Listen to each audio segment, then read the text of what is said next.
And we're back, everybody. Sorry about the little blip at the end there. We had a little power surge or something, and Bianca was finishing up, so grateful it didn't happen sooner. She was just telling you good night and thanks for being with us and all that good stuff.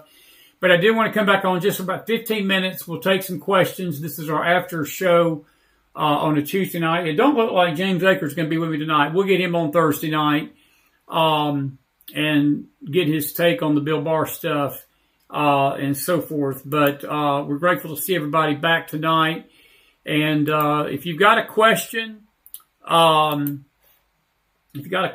anything that you'd like to put in the chat, we'll be glad to talk about it. Bill Barr, anything about that. We got a few videos. We're not going to keep it about 15, 20 minutes max tonight.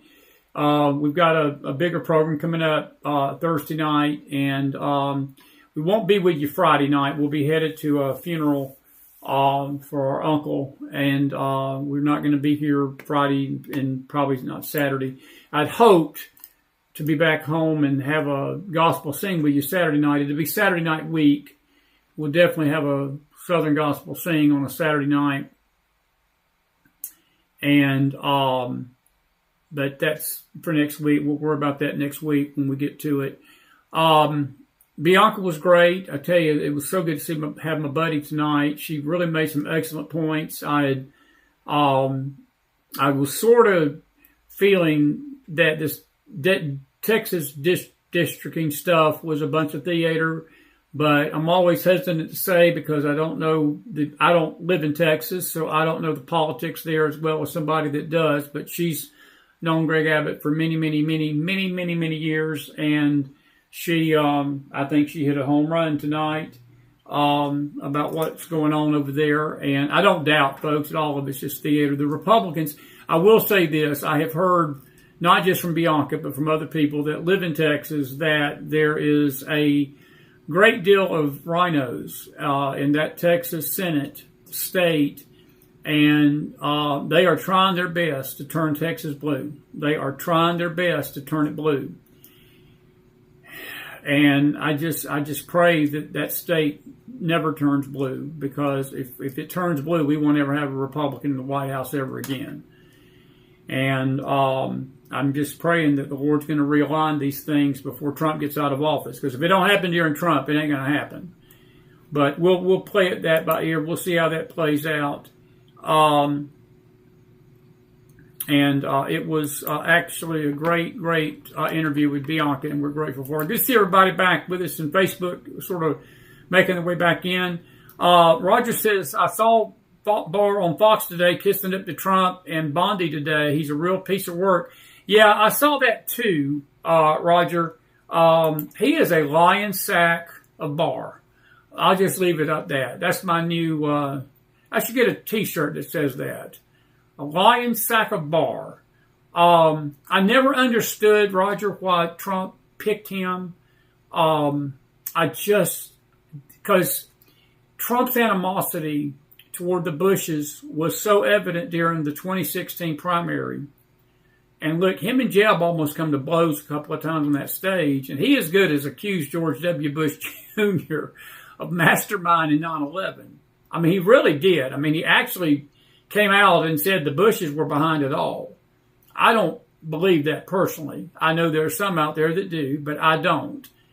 I'm not saying our government was not without some questionable ties and things to the Saudis, and I don't want to get into that tonight. But his animosity toward the Bushes was evident. He never liked George W. Bush Sr., and Bill Barr was George W. Bush Sr.'s Attorney General and his U.S. Attorney.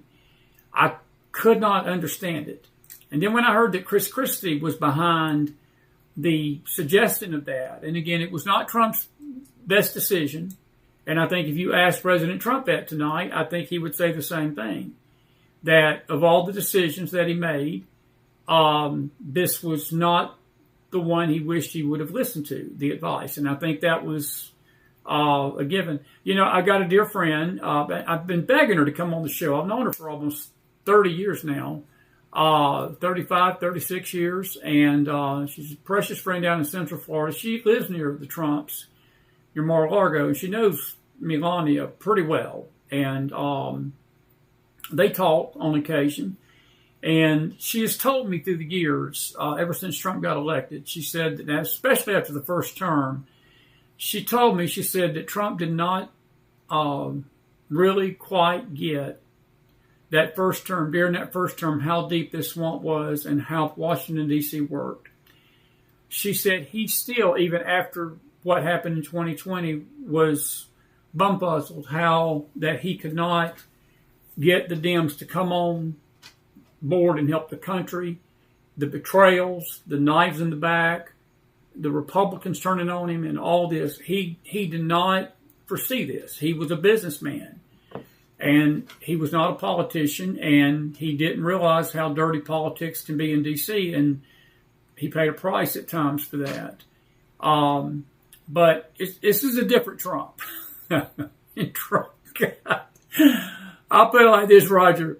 I don't think Bill Barr would be within 10 million miles of that White House, and he's not going to be. If I was Bill Barr tonight, he's got some explaining to do. And this kissing up to Trump and kissing up to Bondi, he knows his backside is in a ringer, and he's puckering up.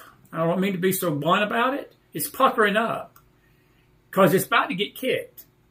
And Trump's got every right to do it. What he did was, I mean, I don't know how the criminality and all that works out. It's really, if you think about the betrayal, how deep that is, that he would go to Fannie Willis, of all people in Georgia, and be the one to tell her that following the RICO, because that was the dynamic in Georgia that was different from all these other cases. She was charging Trump with racketeering. And he was evidently, what we're hearing from this Veritas whistleblower, Bill Barr was whispering in her ear that that's the easiest way to get Trump. And if you get him on that, he'll never run again. He'll never be able to run again. And that wasn't coming from Adam Schiff. That wasn't coming from all these left-wing rhinos and all these left-wing loon bombs in D.C. This was coming from his own attorney general.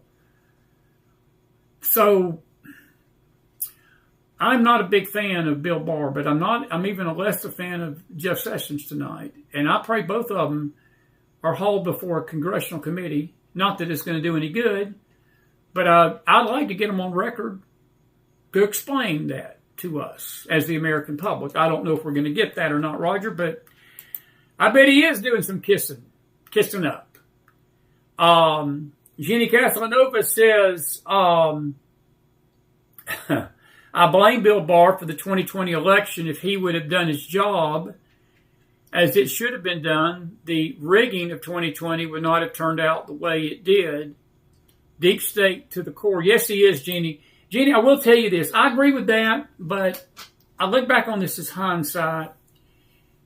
Trump, I think it was God's providence, Jenny, and I'm not disagreeing with you because Bill Barr was at the heart of this. Mike Pence was at the heart of this. I think ultimately it was Romans 8:28. If Trump would have been in power during those 4 years, he wouldn't have had the Congress. He wouldn't have had the Supreme Court he's got now. His job, he would have been continually harassed, just as he was harassed the first 4 years. It wouldn't have stopped. And who knows, eventually they may have actually got him out of office. I think ultimately Bill Barr was a tool in the hand of Satan, but I think he was also a tool in the hand of God. And I think that what happened, as bad as it was for this country for 4 years, and it was bad, folks. I don't care any stretch of the imagination. There is nobody with a right, sane mind can tell you anything good came out of those 4 years of Joe Biden. Nothing. But he's more powerful tonight, and as I said, he's more wise as to what swamp creatures look like. And while I'm agreeing with your point, you're good to see you tonight, friend, by the way, I actually believe the Lord worked it out for the best. And now, I tell you what's going to happen, Jeannie. Bill Barr, if there was any question of respectability and any question of integrity and any question where he stood, we're about to find out. We wouldn't have found out. It had all been hid under the rug. So, again, in a way, all this lawfare, as bad as it was, that failed, I think it's going to be good for the country because we're about to find out who's on Team America and who ain't. We're finding that out right now. Bill Barr sure isn't. None of them are. So that's a good point. That's a good point. Let's see here. Do you think Barr and Schiff and those involved will go to prison? Absolutely not, Rosemary. Nope. Adam Schiff's got his own legal problems. He's got mortgage fraud problems, as does Letitia James. But, again, if I was a betting man, which I'm not, but if I was a betting man, I wouldn't put any money on it. I wouldn't be putting any odds on it. I put it like this, on a scale of 1 to 10, I'd give the odds of that about a 3, and maybe less than that. It's just the way the justice system is rigged in D.C. I will say this, Rosemary. These indictments that people are talking about, if they go before a grand jury in D.C., you can be sure they won't even get indicted. But I will tell you, the case of the Obamagate, Russiagate stuff is being heard in the grand jury in Florida because the raid, based upon the Russia hoax and the raids that were done and all the things that were done to President Trump, it's to our advantage that he moved to Florida. And he's a Florida resident now because the grand jury down there is hearing the evidence. And I used to live in Florida. Florida folks are nice folks down there. I love Ron DeSantis, and I am fully behind Ron DeSantis' run for president in 2028. I like J.D. Vance. I would hope that him and Ron can get on a ticket, and if Marco Rubio gets on, I wouldn't be upset about that either. Any of those three combinations would be great. I just think that our country, if we'll keep it in the hands of these Republicans that are like Trump, DeSantis is very Trump-like. He's not perfect. Neither is Rubio. Neither is J.D. Vance. They're not going to have the gravitas that Trump had, but I believe they would carry on the vision of what he's doing. That's my opinion. But the Florida people are going to look at this with a little different eyes than that liberal group would in D.C. They would be dead on arrival in D.C. It's not so likely it's dead on arrival in Florida. Not with those gators. Alligator Alcatraz. Alligator Alcatraz. You're asking, do I think we will get to there for the truth of 9/11? Cedric, I don't. Look, I'm going to probably bust some bubbles tonight, and it's okay if I do. People can believe what they want to believe. We had hijackers that hijacked 3 planes. The only thing that I'm concerned about 9/11 tonight that matters to me is the number 2,876. That's the number of people that got killed that day. And the hijackers that did that were from ISLAM. They were Islamic. They were jihadists. There is no such thing as peace with Islam. We've been at war. We were at war with Islam long before 9/11. It just was a reality to us that day. I've heard all the conspiracy talk, and I've heard all the ideas about it was an inside job and this and that and the other. And I am not going to tell anybody if you want to believe it's an inside job, Chris ain't going to stop being friends with you, and you can believe what you want to believe, and it's all that. I think that the bottom line is that's a 25-year-old event that people have already forgotten. You've got a group of kids today, if you ask them about 9/11, they don't even know what happened on 9/11. They're not being taught that in schools. It's been erased. It's shoved under the rug. That concerns me far more than the conspiracy stuff. Personally, Cedric, I don't believe there was any conspiracy. I think that these people wanted America destroyed. You got to remember, 9/11 was not planned in 2 days. That was something that had been probably planned in the 90s. That's the thing about Islam. Whenever they do something, this October the 7th attack in Israel, Cedric, was not planned overnight. This was a concentrated plan that had been going on probably the day that Hamas took over the Gaza Strip. That concocted, terrible ordeal that took place on October the 7th had probably been planned for years, maybe even a decade. What happened to us on 9/11 had been planned. And I think when Bill Clinton refused to go after Osama bin Laden, when we had him, when we didn't do nothing about the Cobalt Towers, when we didn't do anything about our embassy in Kenya, Nairobi, being bombed, the Islamic jihadists said, you know something? We'll just make this personal. We'll do this in America. And I bet they won't do nothing about it either. Like, hate, or distrust George W. Bush Jr., you would not have wanted Al Gore at the helm in 2001. Bush Jr. made a million mistakes. I don't trust Bush Jr. past this screen. But I believe for that moment in history, he was the one that God wanted over this country. I know people are not going to agree with that, and people are going to call me all sorts of names and crazy and loony, and that's fine. These are my opinions. This is the McFiles, right? Where's Jenny at? Where's Jenny Castle when I need her? But it is the McFiles. Elementary, my dear Watson. It's elementary, my dear Watson.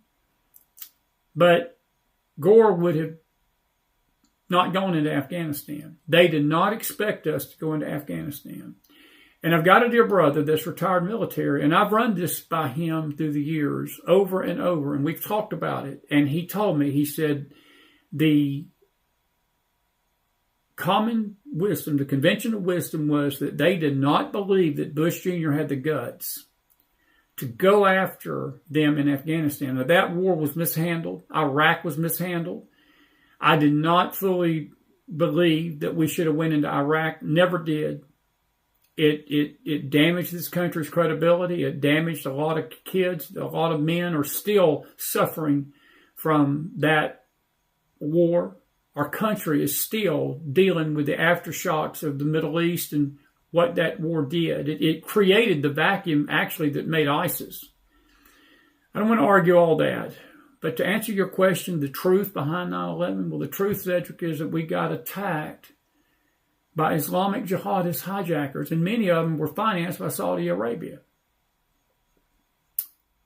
And if there is legitimate proof that is surfaced, and I'm not talking about YouTube videos where people are out there trying to diagram the towers and all this stuff, I think it's a disservice and it's a disgrace to the victims of that day and the families that lost loved ones that day. We just need to be grateful America's not had another 9/11. Israel has had a 9/11.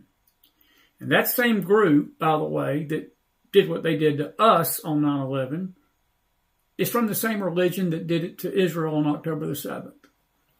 Now, that's Chris's opinion. For better or for worse, till death do us part. So, Elementary, my dear Watson.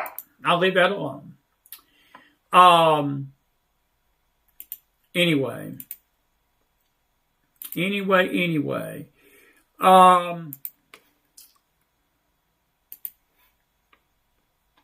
The 93, there you go, Jeannie, I remember that too. The 93 World Trade Center, and that's what was slipping my tongue. The World Trade Center bombing in 93, that's exactly right. They did another one. They did a test run. And that is true. Roger says he thinks the Democrats and the Republicans are sacrificing Bill Barr. I don't doubt that, Roger. I don't doubt that at all. I think that they're doing something. They're playing damage control. But I wish they sacrificed Zoe Armandami because Michael Moore's out there tonight telling the Dems that they're a bunch of shameless, disgraceful individuals for not embracing the Marxist communists up there in New York tonight. Go figure.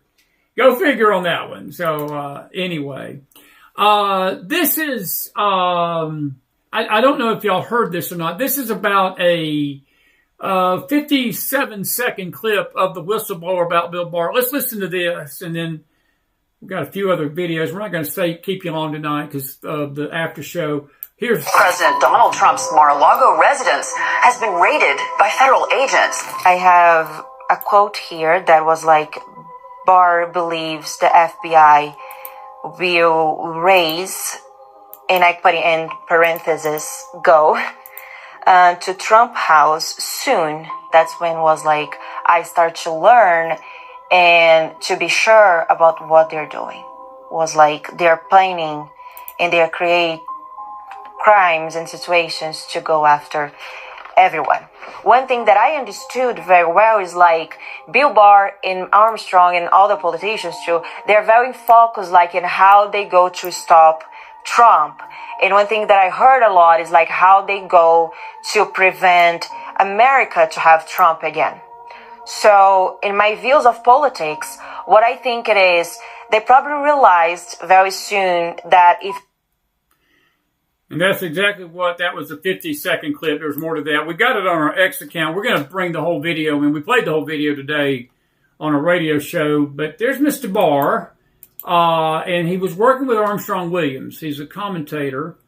It's just bizarre stuff. And we're trying to put the dots together and cross the T's and dot the I's. But the other one that's at the heart of this is this lady right here, Fannie Willis. And there's some of the documents that you see there, and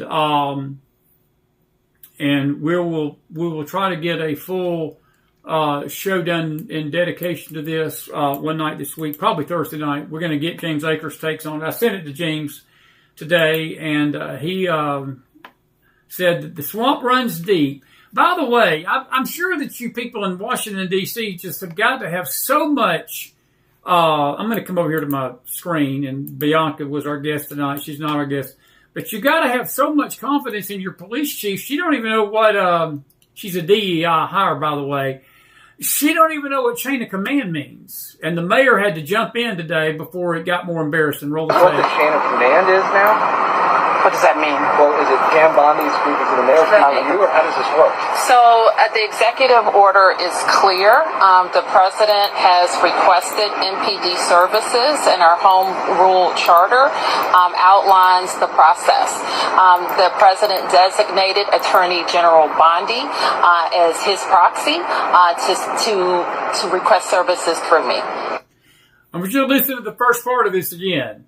They asked the police chief, Pam Smith, who's a DEI hire. She was marching the Pride Parade yesterday, by the way. Do you know what the chain of command is?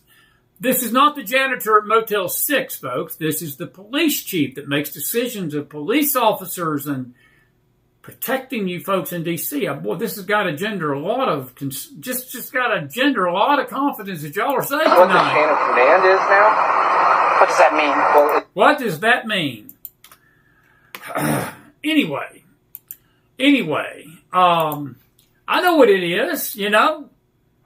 Elementary, my It's dear elementary, Watson. my dear Watson. Even Chris knows what that means. It's pretty bad if Chris knows what it means and you don't. It really does. It's really weird. Anyway, I'll leave that one alone for now. All right, you've heard this one. This language alert, I think she uses an expletive in here.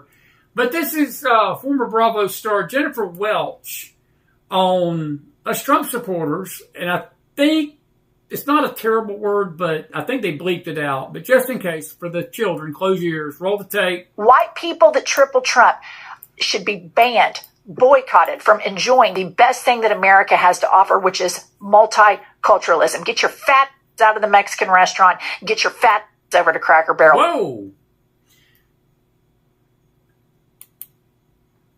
Yeah, they had to bleep the rest of that out. I don't know why it's not playing the rest of that. Sound went out. She had a lot more to say, but she was basically telling all the Trump supporters, if you don't support gay marriage, if you don't support Hispanics running all over the country illegally, not legally, but illegally, if you don't support multiculturalism, that means men and women's sports and all this trans theology, get your blank to Cracker Barrel.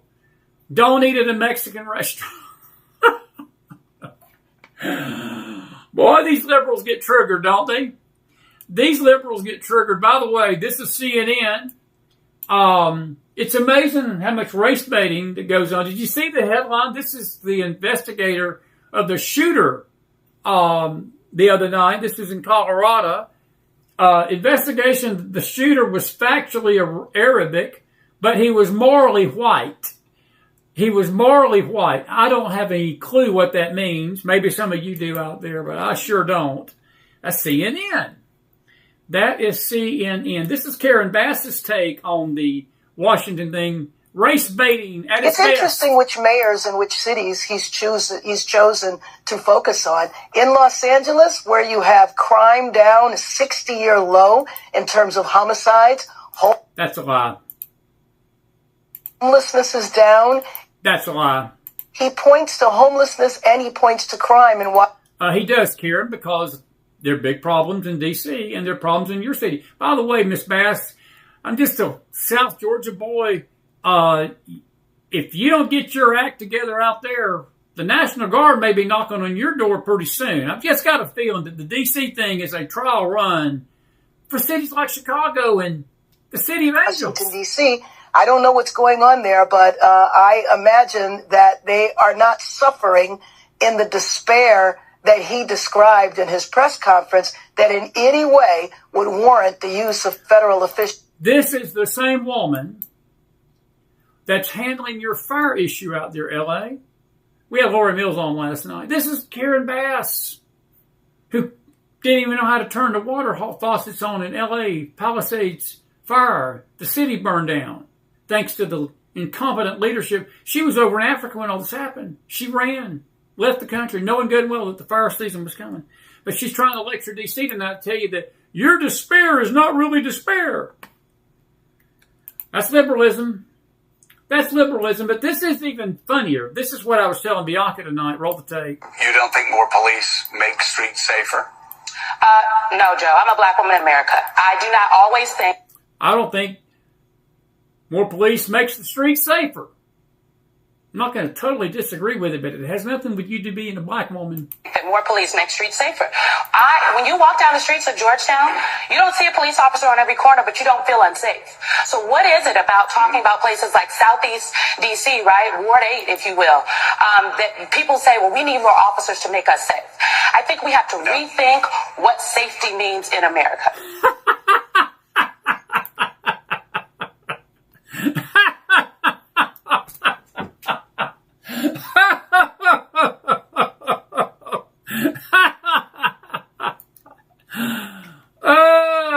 We have to rethink what safety means in America. I met you, Mighty Watson. Let me tell you what it means, lady. It means not getting your blank shot off. That's what it means. And Officer Tatum, by the way, the great official Tatum, great Twitter handle, says she's crazy.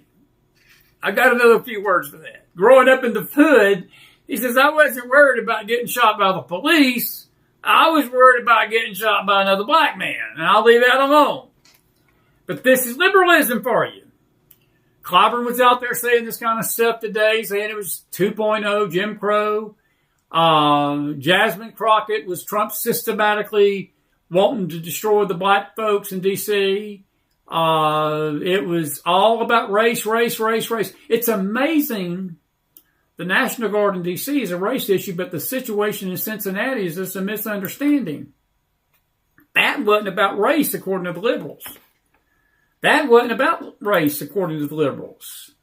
You got to love these liberals. You just got to. Here's the Black Lives Matter lady. This is going to make you laugh. Roll the tape. The only violence that's happening in D.C. right now is the violence against our communities that this president is directing. This is the Black Lives Matter leader. The only violence in our community is the violence that this president is causing by sending in the National Guard to protect you from the violence. For 4 nights straight, the president has been trying to provoke violence here, right here, in the black communities and in the brown communities. By the way, did you hear what you just said for 4 years straight? Trump ain't been in office for 4 years, lady. You got him mixed up with Joe Biden. Joe Biden let your city go to hell, not Donald Trump. Donald Trump's trying to clean the mess up. Having ICE kidnap our neighbors. ICE kidnap our neighbors. Having the black community be harassed. And black community being harassed. Nobody's harassing the black community that I can see, lady. Profile and one of nobody's profiling anybody. We say, hell no, we won't go. I say to you, I better not say what I want to say. Black Lives Matter. Anyway, all right. Now, I've got another video I could show you tonight, but it's getting late, and this is our after show. Good Lord have mercy. Good Lord have mercy. Good Lord have mercy. It just gets funnier by the minute. We are going to do a McJustice show soon, and we're going to do a lot of these videos of the police and so forth. All right, it's 9:45. I'm going to give you 5 more minutes, and I'm getting out of here tonight. We'll pick this up Thursday night. Anyway, any other questions, any comments? Cedric says, I can't believe that she would say that on Taco Tuesday. That's a good one. That's a good one. Mark, you said that they're using race to divide our great country. They've been doing that for a long time. CJ says, what do you think about the report of the commander that has been suspended for cooking the books on the actual crime committed in D.C.? Word out there is more murders in D.C. than Baghdad. CJ, that is correct. And what do I think about that individual? Well, I think Trump answers that question for us all. They fired him, or her, or whoever it was, and they fired the labor person that was putting out false job numbers because the labor people were trying to make the jobs not look as robust as they were. And Trump hired a new person to deal with the crime statistics. They need to be fired. And they were. But again, this is the difference in Trump and other politicians. I'll tell you one thing Bianca said tonight, and I'm going to let you go. When she mentioned the statement about how Ken Paxton and Abbott both threatened these Dems, they threatened them Friday. They said, if you don't get back to the State House by Friday, before the weekend, this past weekend, your seats are going to be vacated and we're going to put you in jail. Well, none of that happened. I can tell you right now, this is why people do what they do, because it's just empty words. Trump tells you just something he's going to do. You better pucker up, because Trump's going to do it. It's very rare when he says that he's going to do something, he don't do it. And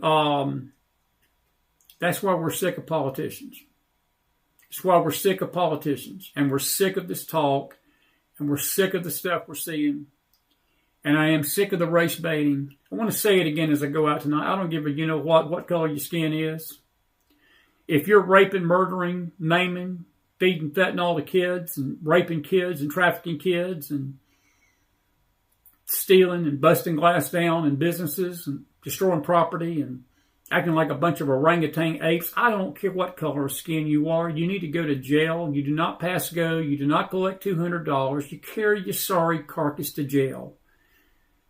And if the police of a city cannot handle that, and a mayor can't handle that, and a governor of a state can't handle the violence in their towns, I am all 1,000,000% for the federal government to bring the National Guard in and clean your mess up. Because you see, that violence affects American citizens.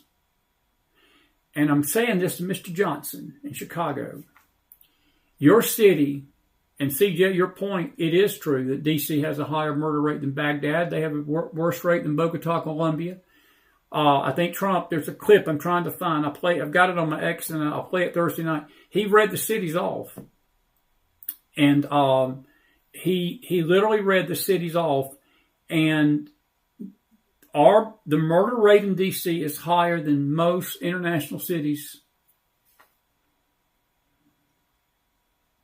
But I'm going to say this to Mr. Johnson tonight. I know he's not listening, but just in case, you're next. You're next. I think personally that this thing in D.C. is a trial run to see what happens, because I think Trump has got in mind other cities that he sees this same criminal issue a problem. And folks, it's a problem because people are getting killed. People are getting killed. And to save life, he's going to do what he's got to do. I don't see anything wrong with that. Maybe that'll be our question for you Thursday night. Do you? We did a poll, by the way, in our Telegram room. And if you'll give me 1 minute, let me pull this up. Our computer just went completely black while ago when all this power surge hit. So I'm trying to see if it'll pull up. But we did a poll, and we said, do you agree with President Trump deploying the National Guard to D.C.? And nearly 200 people voted. 97% said yes. 2% said no. 1% said not sure. So I think overwhelmingly, most people with common sense and something between their ears understand what's at stake. Liberals don't. If the liberals hate it, you know it's good for America. If the liberals love it, not good for America. Just common sense. Common sense. Common sense. Jeannie, I'm trying to find the other one, but for now. Elementary, my dear Watson. It's elementary, my dear Watson. It's elementary, my dear Watson. We're grateful for having you. And we hope that we're... Oh, did you enjoy the after show tonight? We were going to have James Akers, but he couldn't make it tonight. He'll be here Thursday. Somebody will be here Thursday. Some host by the name of Christopher McDonald will be here. Join me tomorrow on the radio. We've got a good show coming up. We'll talk about this more tomorrow. And if you didn't get Bianca's interview, listen for it tomorrow. We'll probably play it on one of the radio shows this week. May the Lord bless you tonight. We hope you've enjoyed the show. She did great. Please be sure to go back and like and share the earlier show out and this one too tonight. Thank you all for your comments and your questions. And we're grateful to have you on a McFile Tuesday night. The after show is done. And sorry for the little blip at the end.